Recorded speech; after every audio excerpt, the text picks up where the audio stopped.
I'm currently rebuilding my entire creator business. Not my content, not my niche, not my mission, but the way my business runs behind the scenes. This is something that I shared in a recent YouTube video, but in case you haven't seen that video, basically what I shared was I noticed my business revenue was going backwards for the first time ever. My expenses were higher than they've ever been, and I was the bottleneck of my business. My team was never able to move forward because tasks were waiting on me or they needed to get approval from me on things. So I created a game plan to determine what is it gonna take to fix my business, clean it up a bit, and finally have it running and automated so that I could finally hit a 7-figure business year. That's what you missed in the last video, but in this video, I wanna give you an update. I wanna share with you what's been going on behind the scenes so far, where I've seen progress, where we've maybe stalled a little bit, what's working, what's not, and what I'm learning about what it means to go from being a content creator to stepping into like a CEO position. As always, timestamps are below, use them if you need them, and let's jump in. Starting with a quick recap or status update. I wanna start with taking a look at the goals that I had talked about in our last video, and I'll give you a status update of each of those first. When it comes to funnels, my goal is to get over 12,000 qualified leads. I feel like we're doing a good job with leads right now.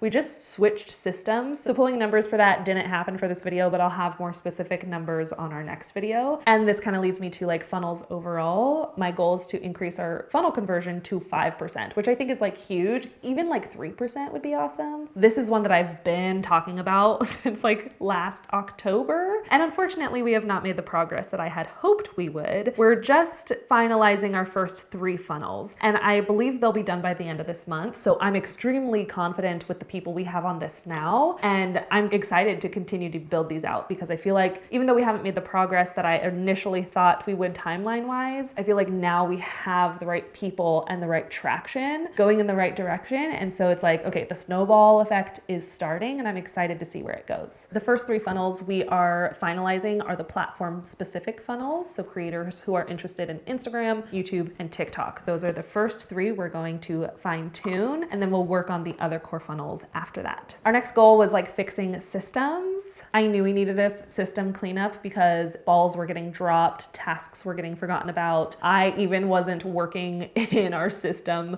builder that we had worked. So I'm like, if I am not working in here, I'm not setting a good example, and I don't think anybody else is probably working in here. This goal, I think I was self-sabotaging myself a little bit. Like I was waiting to make a decision on it. It took me maybe 2 months to finally decide what to do. But now that we have decided what to do, we are currently working with a team who is completely restructuring our internal operations and systems. This process will probably take a few months, like might go until June or July. But again, I have this feeling and I know that we are going into the right direction. The first month of working with them, we're currently in right now when I'm filming this. And basically they're coming into our current system. They're auditing what we're doing. They're also asking questions about like the direction that we want to go as a business, what the dream team looks like, what the dream business operates like. And so they're going to create like a new framework and blueprint of like, okay, this is what it should look like for your business to be running. Like these are the metrics that you need to be tracking. This is what you need to be doing. So I'm really excited to have another set of eyes on this and also more guidance and direction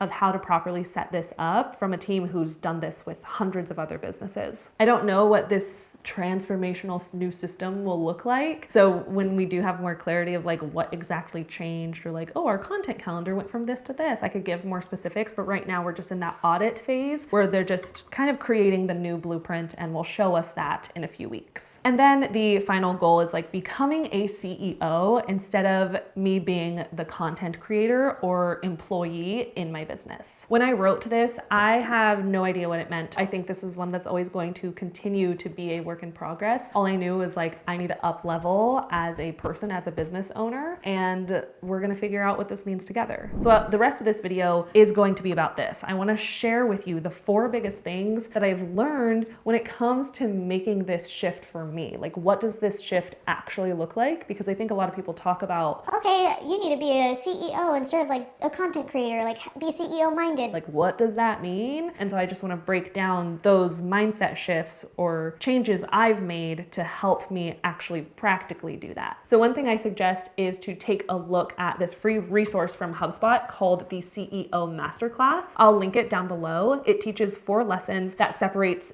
decent leaders from great ones with practical frameworks that you can apply to up-level your leadership skills and take your business to that next level. These frameworks are taught by Sam and Sean, who are co-hosts of the My First Million podcast, where inside you learn about setting company values, frameworks for how to have hard conversations, and my favorite section is on delegation. This is where I learned about the what, how, when motivation framework when onboarding a new team member. With the what, you're going to explain what you expect, how you're going to show them through training, when you're going to set deadlines and schedule follow-ups, and then motivation, you're going to keep them engaged and keep them encouraged. Then you're going to do that on repeat until someone's able to take full ownership of a role. That's the process I plan to execute when bringing on our partnership producer and director. This resource was made by HubSpot, who's sponsoring this video. I love that they make free resources like this for businesses. It's completely in line with my own business core values. So thank you, HubSpot. Lesson 1. One of the first things that changed the whole trajectory of my business was reading a book called Traction. This book.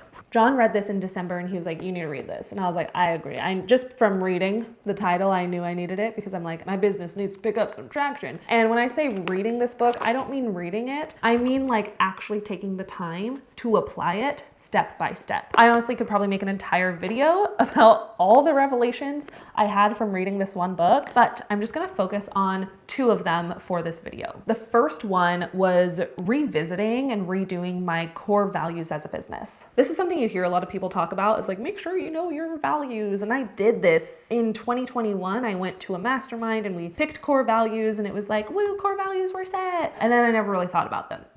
Ever again. And I was like, okay, if I'm gonna take my business seriously and this book says, okay, we're gonna start with your core values, even though I'm like, I don't know what this will do for me, or like, even though I want to skip this step, I'm gonna do it anyway. I'm gonna put in the work. Kind of like when you're just starting as a content creator and everyone's like, pick a niche, and you're like, yeah, I know, I've heard it before, and you ignore it because you're like, that doesn't apply to me. But then when you actually like, oh, let me actually apply this and see how it works, that's when you go viral and that's when things start to click. Same thing with the core values. So what this book kind of talks about doing is pick 3 key players or A players on your team and write down characteristics that make them A players, make them your top performers. And so I did that. And then I also wrote down a list of things that I felt like were missing from the business, like qualities and values that I'm like, oh, I feel like we're missing these things. Or like, I wish this person had this aspect, or I wish this was applied in this way for my team, you know? So like all the things I wish I had. And then after I had that full list of characteristics, I separated them into kind of themes a little bit. And then after they were separated into themes, I kind of got rid of words that were like repeats or didn't resonate as well. And from those themes, I'm like, okay, let's pick the core pillars. And then when they were separated into those themes, I was like, okay, let me read these words out loud, and whatever feels like, ooh, that's good, let's write those down. So then I had the separate phase where it's like these main words, there was maybe like 15 to 20, and I was like, okay, I need to narrow it down. Then I narrowed it down to 7. I wanted to have like 5 pillars, 3 to 5, but I had 7, and I was like, cool, we're gonna sit on these for 30 days. That's what the book says to do. I didn't want to do it, but I did it. Sit on these for 30 days, revisit them, see how you feel. After 30 days, I had so much more clarity of like, yes, this one. Or even throughout those 30 days, I was like, oh, actually this one. So at the end of the 30 days, I still had 7 words, but they felt so right. The core values that I landed on are excellence, above and beyond, human first, data-driven, innovative, initiative, and resourceful. Having these words have been just so eye-opening because it feels like everything I do in my business now, if it doesn't line up with these core values, it doesn't make sense to do. I've been able to say no more confidently because I'm like, ooh, this doesn't fall into alignment with my core value. I've also been able to prioritize my tasks of like, oh, I don't need to be doing this because blah, blah, blah, blah, blah. I feel like I have a lot more clarity looking through the lens of my core pillars, and I'll touch more on this a little bit later in the video. After that exercise, the book talked about, okay, now you need to set your 10-year vision. And this was super eye-opening for me because I never thought about what a 10-year vision would look like for me. I'd always think about maybe 1 to 3 years in the future. I mean, it's hard to think 10 years in the future for at least what I think my niche is, because I don't know what social media is going to look like 10 years from now, especially with elements of AI. I have no idea what my job or my business will look like. And honestly, when it said, think about your 10-year goal for your business, my first thought was, I want to retire. I didn't see what I'm currently doing as something realistic to maintain. And that made me realize I didn't set up my business the way that I had intended to. Like, I was realizing if I continue down this path, I am going to burn out. I am going to want to quit. I'm going to want to retire. So I needed to quickly make some changes to prevent that from happening because I want to continue doing this. So when I had that clarity of like, okay, this is what I want my business to look like in 10 years. And not only that, but I also had a specific lens to look through, AKA the core brand values. It has forced me to make some really difficult decisions. One of those being I have let go of 3 people since the last video I posted about rebuilding my creator business. Not because they were bad people, not because they didn't try hard, not because of XYZ, but because once I defined the value pillars and what the business needs to become, I realized some roles didn't align with where we were going. I have had to let go of people before, but I think this time it was probably one of the hardest ones for me. But I also trust my intuition because now I see things a lot more clearly. And with that clarity, we're actually going to be hiring 2 new positions, which I'm very optimistic about. So this leads me to the second thing that I've been doing since we last talked. I have noticed how much Megan and I are in the daily business operations, like doing random-ish that we probably shouldn't be doing for our roles. So I had myself and Megan give ourselves time audits. For those of you who don't know Megan, she's my digital business manager. She's basically my right-hand woman. If I'm visionary, she's integrator. She's been with me for 5 or 6 years now. So we're like this through all of this. So basically, when you let go of people, some people are like, okay, we need to fill those positions. Let's rehire. Instead of hiring to fill those positions, Megan and I are hiring to buy back our time. This is something that I learned from this book, Buy Back Your Time by Dan Martell. I feel like this is something that I did when I first started hiring. Like, I hired roles that would take stuff off my plate, like the things that I was spending most time on. I was like, oh, okay, let me hire somebody to take this. But then as my business grew, I started hiring for roles that I thought would grow my business. And I think that's where I started to kind of stall out because my time, I was stretched thin. Other people were growing the business, but I couldn't keep up with the growth because I was still doing all these random tasks. So basically with this book, the whole strategy is you're going to hire people to buy back your time. And then with that time, you could reinvest it back into the business and work on things that are actually going to scale revenue. And it's actually going to be a better return on your time. So that's what we did. We tracked everything that we touched every single day, the random tasks, the secret projects, that's what we call them, recurring tasks that we think nobody else could do, or so we thought no one else could do. We tracked everything, like every 15 minutes, what are we working on? Then with the results, what we recognized, what I did was I took the list of everything we were doing and I plugged it into ChatGPT and I was like, of this, what could be delegated, automated, or deleted? We figured out there were a lot of things that we could automate with AI. So we were like, cool, let's set up automations, get those off our plates. There were also things that we could probably delegate to other positions or needs to be a new position. And then there's some things where it's like, why are we doing this? This doesn't need to happen. Let's just delete it. The tasks that were left on our plates or the tasks tasks that could be delegated and were the most time consuming, that's when we decided, okay, these are gonna be the positions we hire for. So we have 2 roles that we're currently hiring for. We probably will have already hired them by the time this video goes up. One is a brand collaborations producer. I already have my manager who negotiates the deals for us. Megan and I both work on collabs together on the back end, and we spend collectively probably 20 hours a week on just collabs, reading through campaign briefs, understanding deliverables, plugging it into our content calendar, like 20 hours a week easily on just collabs. So that's one thing that we're hiring for, is somebody to just take that role on.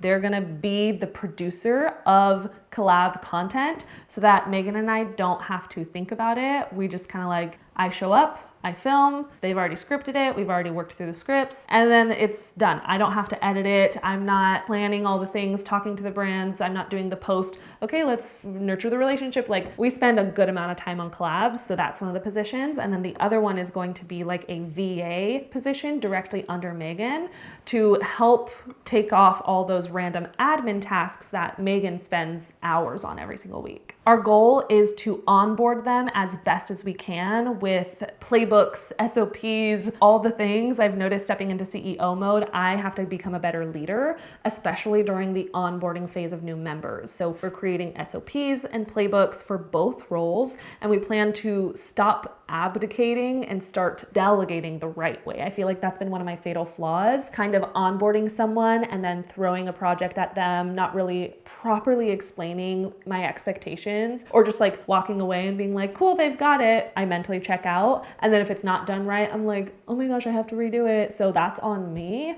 And instead, I want to take more ownership of the entire onboarding and delegation process. Like, actually take the time to train with someone and work with someone for a few weeks or months until they're fully confident they're able to take ownership of that role. Now, lesson 3, I want to talk about hiring a business coach. Because speaking of hiring, last video, I touched on the fact that I hired a business coach. I think I was a little vague with it, so I wanted to talk more about what that looked like and behind the scenes a little. So looking back at my career, I had noticed every single time my business up-leveled dramatically, it was because I had a coach or because I was learning an online course. I have known this is something that I needed. I literally wrote in my New Year's resolutions, I just wrote, I need help, because I knew I needed help. I needed guidance. I needed somebody who had years beyond me and experience, and I just needed help. When I wrote that, I wasn't sure who I was going to land on. I had